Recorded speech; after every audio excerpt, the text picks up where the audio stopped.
Bridge विश्वविद्यालय भरतपुर के BA भाग तृतीय वर्ष के सभी विद्यार्थियों के लिए जो हिंदी साहित्य प्रश्न पत्र प्रथम में अध्ययनरत है और साथ में प्रतियोगिता परीक्षा की तैयारी कर रहे सभी विद्यार्थियों के लिए मैं आज आधुनिक हिंदी कविता आधुनिक काल के प्रमुख कवि नरेश मेहता जी की प्रसिद्ध कविता इतिहास और प्रार्थना लेकर आया हूँ। विद्यार्थियों, मैं सबसे पहले तो इसका वाचन करूँगा, उसके बाद इसका परिचय और सारांश बताऊँगा। मैं हनुमान प्रसाद मीना, सहायकाचार्य हिंदी, राजकीय PG महाविद्यालय बयाना। तो विद्यार्थियों, कविता आपके सामने प्रस्तुत है, ध्यान से सुनें। इतिहास और प्रार्थना। कवि है नरेश मेहता।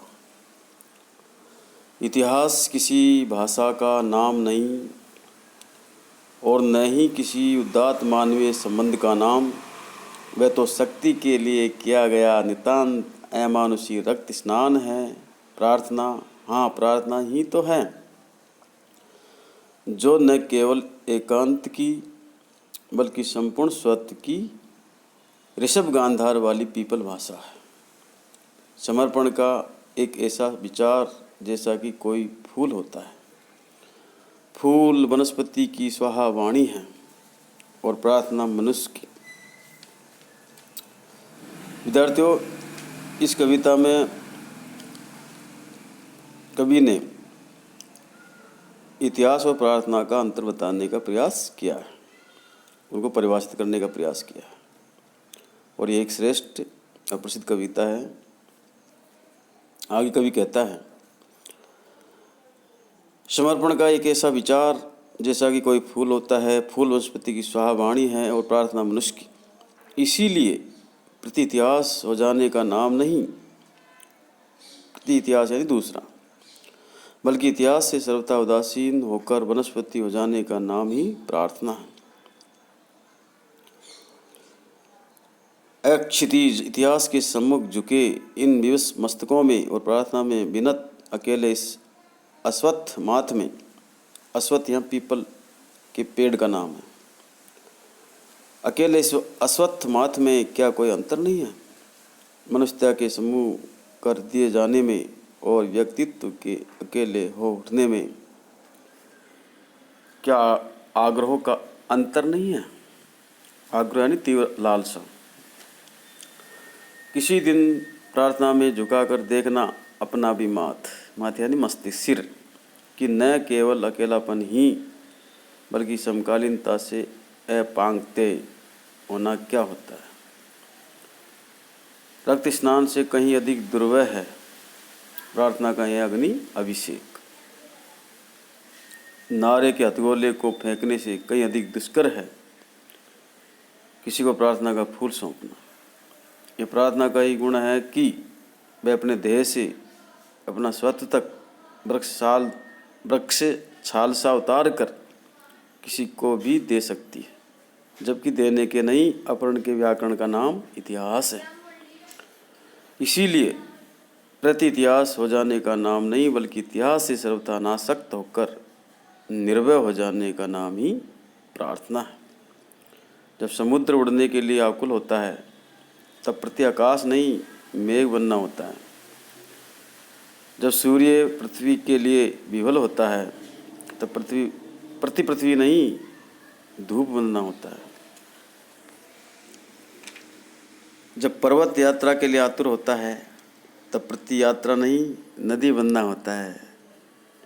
ये मेघ, ये धूप और ये नदियाँ इतिहास है, नहीं प्रार्थनाएं हैं।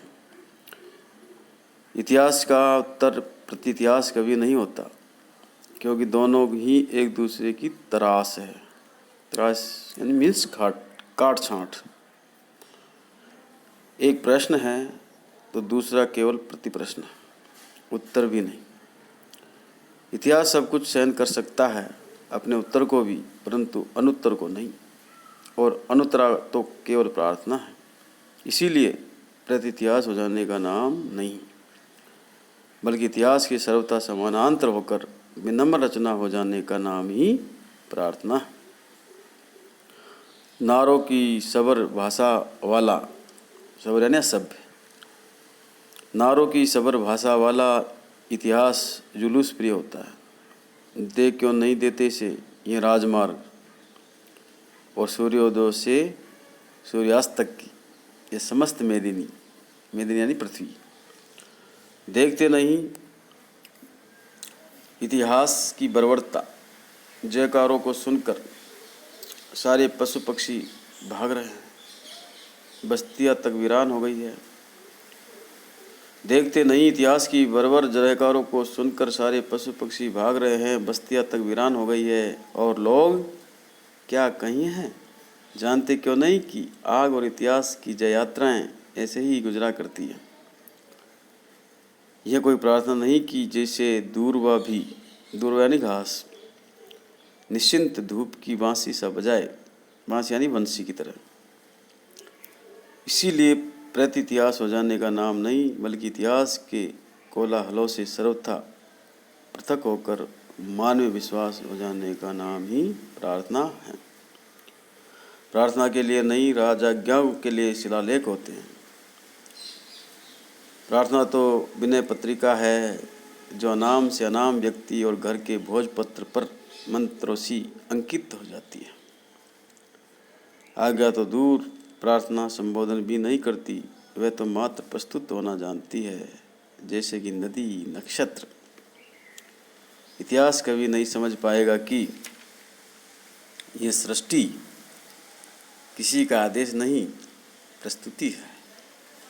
इतिहास के अग्निवन में खिले इस प्रार्थना फूल के पास से गुजर जाने वाले व्यक्ति के दुकूल को भी, दुकूल यानी वस्त्र या दुपट्टा, प्रार्थना अपनी माधवी सुगंध का धर्म ही सौंपती है। माधवी यानी मीठी मधुर। इसीलिए प्रति इतिहास हो जाने का नाम नहीं, बल्कि इतिहास के शिलालेखों से सर्वथा वंचित होकर जीर्ण पोथियों और उपेक्षितों के नेत्रों की भाषा हो जाने का नाम ही प्रार्थना है। तो विद्यार्थियों, कवि नरेश मेहता ने इतिहास और प्रार्थना शीर्षक इस कविता में इतिहास क्या है, प्रार्थना क्या है, दोनों को परिभाषित किया है, साथ ही दोनों में क्या अंतर है उसको भी स्पष्ट किया है।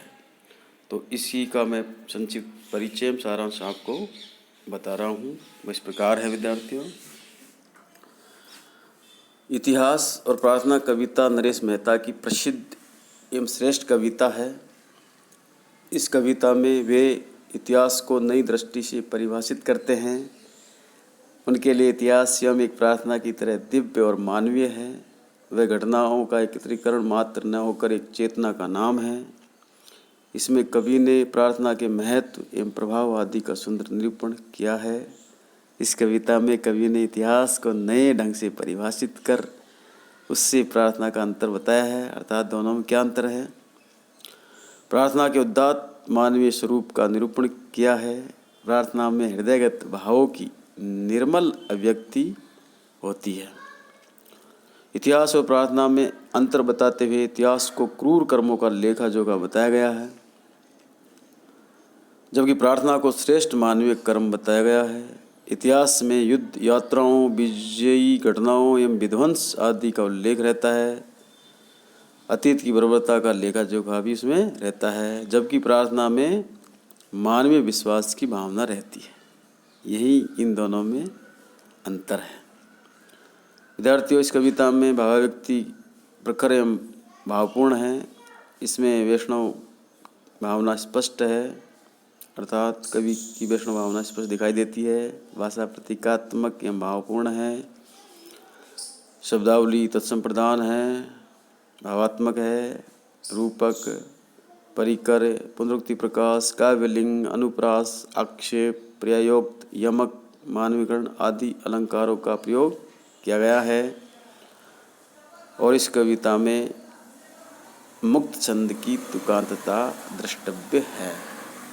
तो ये था विद्यार्थियों इस कविता का वाचन और इसका सारांश और इसका परिचय, निश्चित रूप से आपको इतिहास और प्रार्थना कविता के बारे में जानकारी मिली होगी। इस वीडियो में इतना ही। धन्यवाद।